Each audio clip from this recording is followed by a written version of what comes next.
নমস্কার বন্ধুরা, রিঙ্কু রান্নাঘরে আজকের আমার রেসিপি হলো ভেটকি মাছের পাতুরি। তো এখানে আমি 10 পিস ভেটকি মাছ নিয়েছি।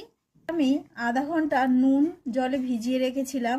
এখন আমি নুন জল থেকে তুলে মশলায় লাগছে লবণ, হলুদ গুঁড়ো, সাদা সর্ষে, কালো সর্ষে আর পোস্ত আর কাঁচা লঙ্কার পেস্ট। দিয়ে দিলাম সর্ষের তেল। আমার হয়ে গিয়েছে।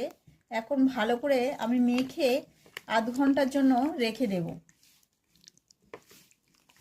মাখা হয়ে গিয়েছে, আধ ঘন্টার জন্য আমি রেস্টে রেখে দেব। আধ ঘন্টা পরে আমি ফিরে এলাম। তো এখানে এবার কলা পাতা নিয়েছি। কলা পাতায় আমি মাছটা দিয়ে আর আমি নিচে সর্ষের তেল ভালো করে পাতার মধ্যে দিয়ে দিয়েছি। এখন আমি ভালো করে ভাঁজ করে নেব।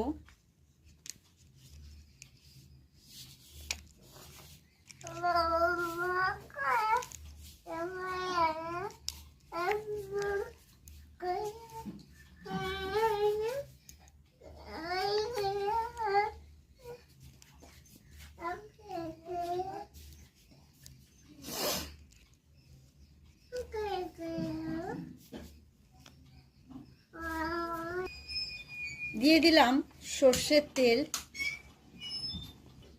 মাছ সেম প্রসেসে আমি সবগুলোই করে নেব এইভাবে।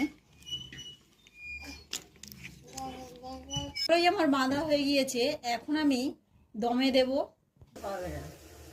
এখানে আমি গরম জল বসিয়েছি আর ঝাড়ি দিয়েছি। ঝাড়ির মধ্যে আমি এগুলো দিয়ে দেব। সবগুলোই আমার দেওয়া হয়ে গিয়েছে। এখন আমি ঢাকা দিয়ে দেব। একবার আমি খুলে আপনাদের দেখাই। তো দেখুন, এগুলো আমি একবার করে ঘুরিয়ে দেব। ভেটকি মাছের পাতুরি আমার হয়ে গিয়েছে। আমি একটা নিয়ে খুলে দেখাবো আপনাদের। একটা খুলে আমি দেখাচ্ছি।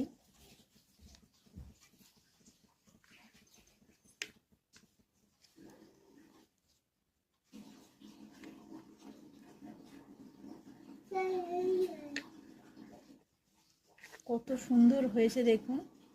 আপনারা একবার বাড়িতে এইভাবে করে খাবেন আর গরম গরম ভাতের সঙ্গে খাবেন আর কমেন্ট করে জানাবেন কেমন হয়েছে।